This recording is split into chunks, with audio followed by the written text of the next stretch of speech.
નમસ્કાર મિત્રો, હું છું મનીષ ભંડેરી. તાજેતરમાં જ એટલે કે 2 દિવસ પૂર્વે મહુવા તાલુકાનું મોટા ખૂટવડા ગામે માલધારી સમાજનો એક વ્યક્તિ પોતાની ભેંસો ચરાવીને સાંજે ઘેરે થઈ પરત ફરતો હતો.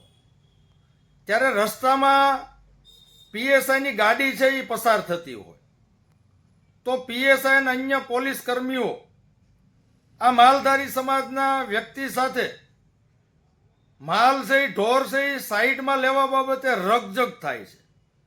વાતાવરણ ઉગ્ર બને છે.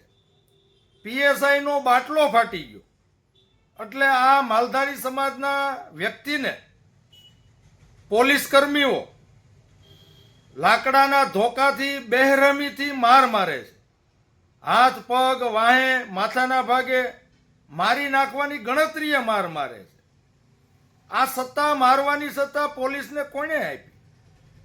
મારે આ ગુજરાતની પોલીસને કહેવું છે કે ભાજપના 30 વર્ષના રાજમાં ગુજરાતના એક પણ ગામડે ગૌચર વધ્યું નથી.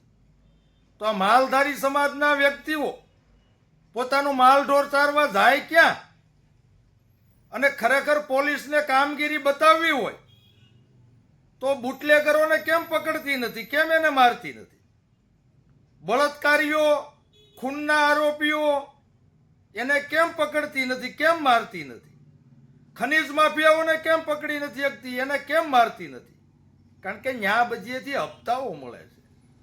આજે ભાજપના રાજમાં ગુજરાતમાં ડ્રગ્સ માફિયાઓ, બુટલેગરો, ખનીજ માફિયાઓ, બળાત્કારીઓ ખુલ્લે આમ ફરે છે અને ગુજરાતની નિર્દોષ જનતાને ભાજપની સરકાર પોલીસને આગળ કરીને મારવાનું કામ અને દબાવવાનું કામ છે એ થઈ રહ્યું છે.